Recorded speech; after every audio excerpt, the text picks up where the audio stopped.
baked chicken and mashed potatoes. So here what I'm doing is I'm washing all the potatoes. After I wash all the potatoes, I am going to peel them and I will be back. Alright, so the potatoes are peeled. What I'm just doing here is I'm going to cut the potatoes in four. I find cutting the potatoes in four helps cook faster, as to where if you were to cook whole potatoes, it would take longer. So what I do is I grab a potato, cut it in half, grab one half, cut that in half, and then split it right down the middle on the other half. So you should be left with fours. This is what the potatoes look like, all cut up in fours. Again, it helps cook faster. When I cut them in fours like this, mashed potatoes take maybe about like 20 minutes. After this, you're going to put these potatoes into a pot of boiling water and cook them for about 20 minutes.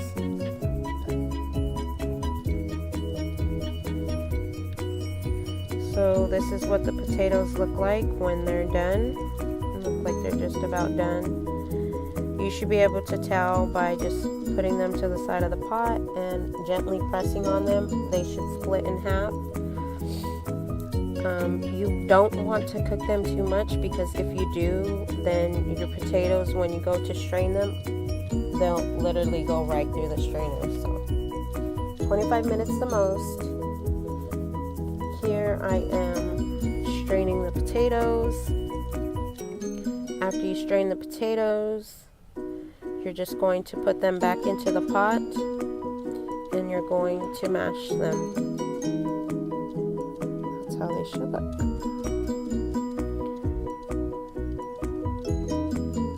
So again, here I'm just smashing the potatoes. Smash them up good. No chunks. This is how your mashed potatoes should look. Next, we're going to need milk. Doesn't matter what type of milk, whatever milk you prefer. So here I'm going to add about 1/3 of a cup of milk in there. And I'm going to mix that milk in there once I am done. Next, I'm going to add black pepper. I added maybe about 3 tablespoons of black pepper. I'm sorry again for not having the precise measurements. I've just never been that type of person to actually measure anything out. I've always eyeballed it. And always taste your food. If you're unsure, always taste your food, because your taste buds won't lie to you. Next, we're going to need some butter and we're going to need some mayonnaise. I'm going to add about a tablespoon of butter. And I'm going to add about a half a tablespoon of mayonnaise.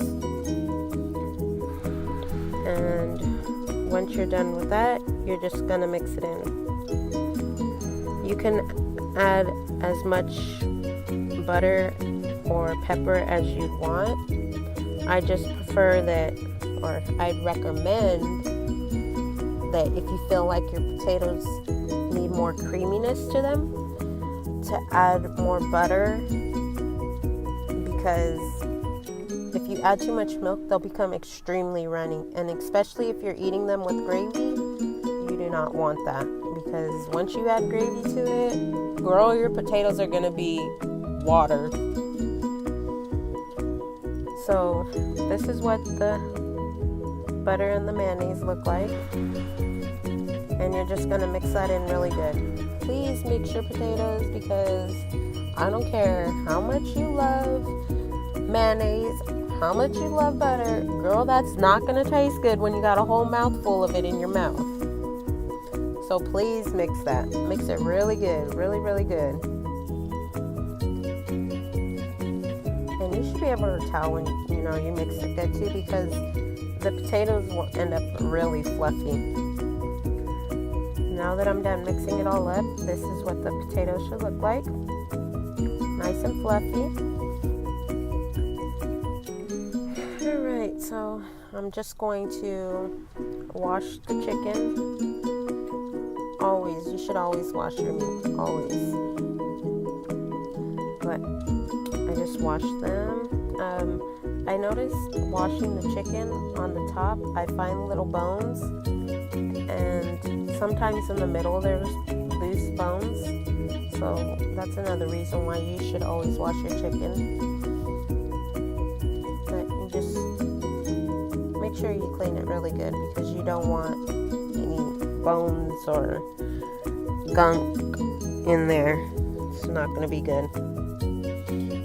So for example, this is what I just found in the middle, and that's why you wash your chicken, because that's not going to taste good in your food.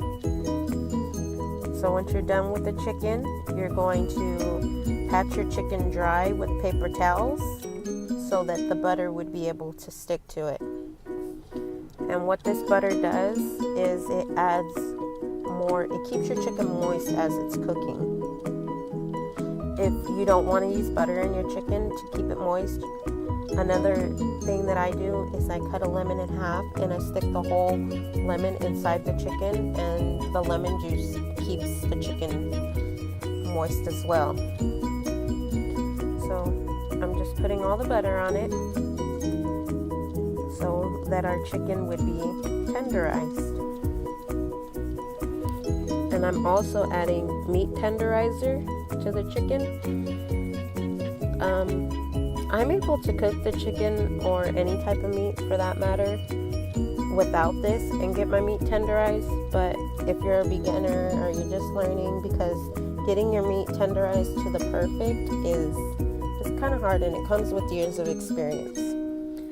Also, that doesn't have flavor, so you can just go crazy with it. Here I'm adding acid. I think that's how you say it. I'm not too sure. But honestly, only add a little bit of this, because if you add too much, your food's going to be extremely salty and it's not going to be good at all.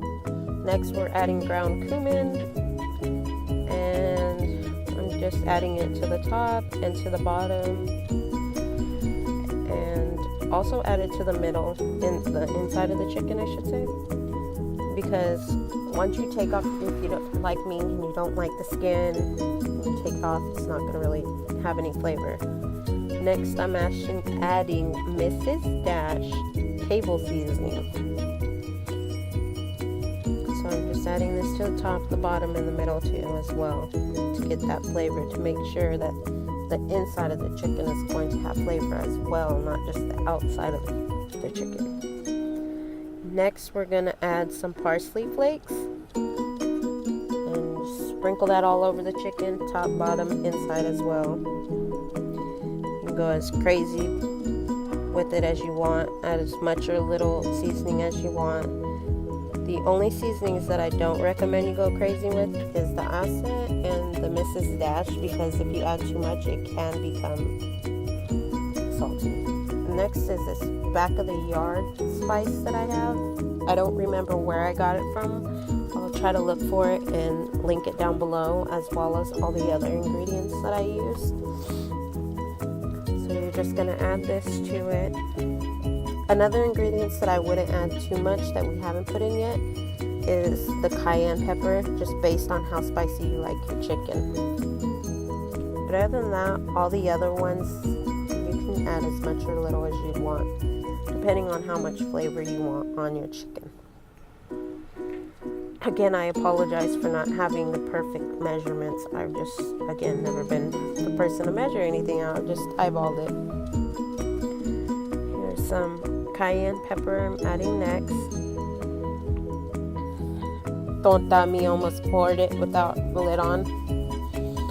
My mouth would have been on fire. Next, we're going to add some rosemary. I love adding rosemary, especially to my baked chicken, because I feel like it makes the chicken. Rosemary makes baked chicken. You can use whatever chicken you prefer. If you're kind of in a rush, I'd recommend chicken breast to bake, because that cooks the fastest. But you can do whole chicken, chicken thighs, chicken wings, chicken breast, whatever you prefer. What I did here was I added saran wrap around the whole chicken, and then I added some aluminum foil on top of that as well, because the saran wrap keeps the moisture in the chicken, and then the aluminum foil helps keep it cooked faster as well. And I set the oven for 420 degrees. So after baking for about an hour, I want to say it was about an hour that I cooked the chicken, I just take off the saran wrap, and I actually cooked the chicken for about 10 minutes more longer after I took the saran wrap off, just to brown it. That was all. And honestly, this dinner is perfect for like if you have to do other chores around the house. On this specific day, I had to do laundry, had to clean the bathroom, had to clean the kitchen, had to do it all. So simple to just throw some chicken in the oven and continue on doing everything else. If you enjoyed this video, please give it a thumbs up. Comment down below if you tried it. I'd love to know. If you have a recipe that you want me to cook, comment that down below too. I'd be more than happy to do so. Or if you have a recipe that you want me to cook, I can do that as well. You guys commenting down below, give it a thumbs up. Also lets me know that you guys like the videos, and if I were to do more cooking videos, I would know. But this is what the chicken looks like done. I hope you enjoyed.